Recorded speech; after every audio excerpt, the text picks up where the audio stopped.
I never planned to tell this story until the day it refused to be quiet. I'm Sarah, a nurse in Denver. 3 months ago, I still believed marriage means safe. My husband Mike and I had been together for 8 years, married for 5. We lived in a quiet, suburban house with our golden retriever Max. Mike worked as a regional sales manager. I worked night shifts at Denver Health Medical Center. Everything felt routine. Mike would kiss me goodbye each morning, text me throughout the day. He'd whisk me to Aspen on surprise weekends. I felt like the luckiest woman alive, and you know how perfection hides cracks. February. The first tremors. It started small. Mike's phone would buzz at weird hours, 11 p.m., midnight, sometimes 2 a.m. When I asked, he'd say, work emergencies, or his buddy Jake texting about fantasy football. Reasonable explanations. I trusted him completely. Then came the business trips. What used to be twice a month became every week. Sometimes he'd leave Thursday and not return until Sunday night. Big client in Phoenix, he'd say. Conference in Seattle got extended. I supported his career. Ever had a gut feeling something's off while everyone calls it paranoia? March. Cracks widening, things shifted. Mike started hitting the gym at 5 a.m., something he'd never done in our entire relationship. New wardrobe, expensive cologne, a suddenly curated man. When I complimented his new shirt, he'd get defensive. The breaking point came on March 15th, a date burnt into my nerves. I got off my night shift early and decided to surprise Mike with breakfast. I stopped by his favorite bakery, picked up warm croissants and hazelnut coffee, but Mike wasn't home. His car was gone. Location sharing said office. His phone said voicemail. My chest said no. Something finally clicked and then ruptured. That evening, when Mike came home, acting completely normal, I made a choice. Facts over hope. I hired a PI. I needed truth, not explanations. The investigator was Patricia, a no-nonsense woman in her 50s. She told me 70% of her cheating spouse cases turn out true. That statistic felt like ice in my veins. April. The folder of truth. 3 weeks later, Patricia called. Sarah, come to my office. Bring support. My heart stopped. I knew. Somehow, I already knew. I brought my sister, Emma. Patricia had a thick manila folder on her desk, such a small thing to destroy an entire life. Your husband has been seeing someone for 7 months, Patricia said gently. Her name is Jessica Martinez. She's 26, works as a marketing coordinator downtown. 7 months, while I worked night shifts to pay our mortgage, while I planned our anniversary trip to Hawaii, while I talked to my mum about starting a family. But that wasn't the worst part. There's more, Sarah, Patricia continued. They're not just dating, they're living together. He has an apartment downtown, a lease under his name, that started 6 months ago. The floor tilted. Emma grabbed my hand. I still slid. He's been living a double life. Tuesday through Thursday, he stays downtown with Jessica. The business trips to Phoenix and Seattle, he's been spending weekends with her family. Her parents think he's divorced. Do you understand what this means? For months, Mike was going home to another woman, sleeping in another bed, meeting her parents, playing house while I was home, missing him. Photos spilled across Patricia's desk. Mike holding hands with Jessica at a coffee shop, 2 blocks from my hospital. Mike carrying her groceries. Mike kissing her in a restaurant parking lot, the same restaurant we'd gone to for our anniversary. But the photo that destroyed me completely, Mike down on one knee, proposing to Jessica in front of the Denver Art Museum. The ring was bigger than mine. He proposed 3 weeks ago. While I was home planning our anniversary dinner, my husband was proposing to another woman. I couldn't breathe. Emma had to help me to the bathroom, where I threw up everything I'd eaten that day. The betrayal was so complete that my body was rejecting it. Can you believe someone could live this lie? Look at you every day and kiss you goodnight while planning a future with someone else.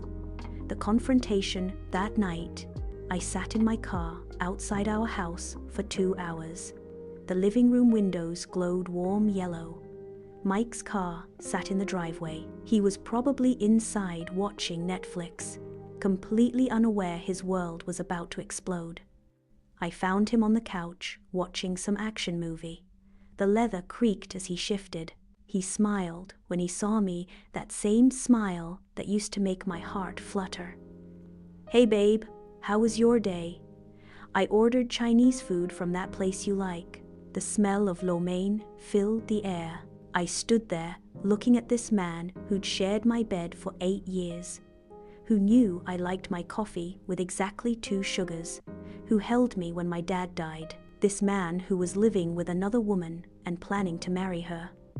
"Mike," I said, my voice surprisingly steady. "We need to talk." Something in my tone made him mute the TV.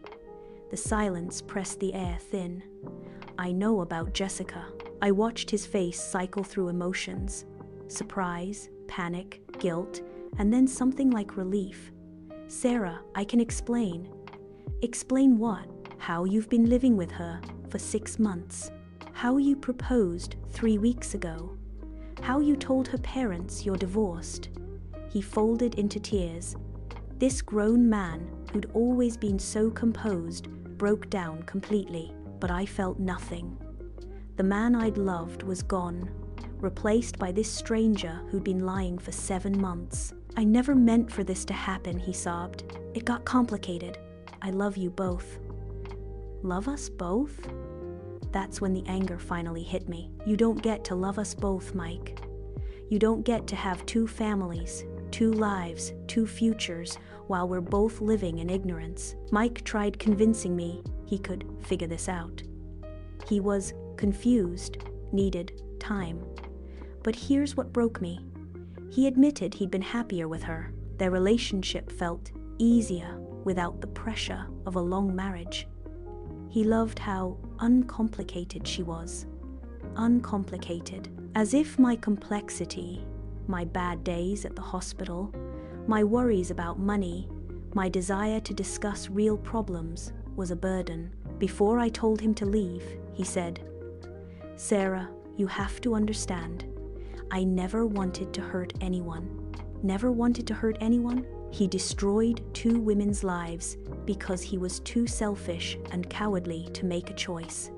I made him pack that night. I watched him stuff clothes into his old college duffel bag, the same bag I'd helped him pack for our honeymoon. The other woman, the next morning, I did something terrifying and liberating. I called Jessica. "Hello." Her voice was young, exactly what I'd expected. "Hi, Jessica, this is Sarah, Mike's wife." The gasp told me everything. She had no idea he was still married. We met at a coffee shop that afternoon. She was everything Mike described. Young, beautiful, uncomplicated, but also devastated. She'd been living the same lie, just from the other side. "He told me he was divorced," she cried. "He said his ex-wife lived in California. He showed me fake divorce papers." Fake divorce papers. The level of planning and deception was staggering. Jessica and I became unlikely allies. Together, we pieced together Mike's web of lies. The downtown apartment, the secret credit card he used for flowers, weekend rentals, expensive dinners, the vacation photos I thought were business trips. They were romantic getaways with her. Jessica was planning their wedding for next summer. She'd picked her dress, booked a venue, sent save the dates. She was living the same dream I had, just 1 year behind. The aftermath, 2 weeks ago. Mike showed up at my house, begging me to take him back. He said he'd ended things with Jessica, that he realized I was the one he really loved. He brought my favorite roses, probably bought with the same secret credit card. But you know what I told him? Mike, you didn't make a mistake. You made a choice.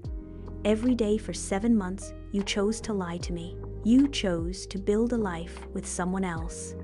You chose to propose to her. Those weren't mistakes, they were decisions. I filed for divorce the next day. My lawyer says I have a strong case with Patricia's evidence. The apartment lease, secret credit cards, fake documents, it all points to deliberate deception and financial infidelity. The hardest part isn't the legal stuff or even the betrayal. It's realizing the man I thought I knew never existed. The Mike who brought me soup when I was sick, who danced with me in our kitchen that was a character he was playing part-time. Jessica and I still talk sometimes. We're both in therapy, trying to rebuild our ability to trust. She moved back with her parents. I'm considering transferring to another state. The pattern continues. Want to know the most twisted part? Mike is already dating someone new. Her name is Amanda. She's 24, works at a gym downtown. He's told Amanda he's recently divorced and looking for something real and honest. Same playbook, same lies. This terrifies me about people like Mike. They don't change. They just find new victims. I used to think infidelity was about sex or falling out of love, but now I know it's about something much darker. The ability to look at someone you claim to love and lie to their face every single day. Mike didn't cheat because he fell out of love with me. He cheated because he's fundamentally incapable of honesty. My message to you, I'm sharing this because I want other women to trust their instincts. If something feels off, investigate. If your partner's behavior changes drastically, ask questions. If they get defensive about transparency requests, dig deeper. Don't spend months making excuses for red flags. But most importantly, when someone shows you who they really are, believe them the first time. Don't wait for the second affair, third lie, or fourth chance. You deserve someone who chooses you every single day, not someone who treats you like an option. What would you have done in my situation? Do you think people like Mike can actually change? Or are they just wired differently? Let me know in the comments, because I'm still trying to figure out how to trust my own judgment again. Maybe your perspective will help me heal a little faster.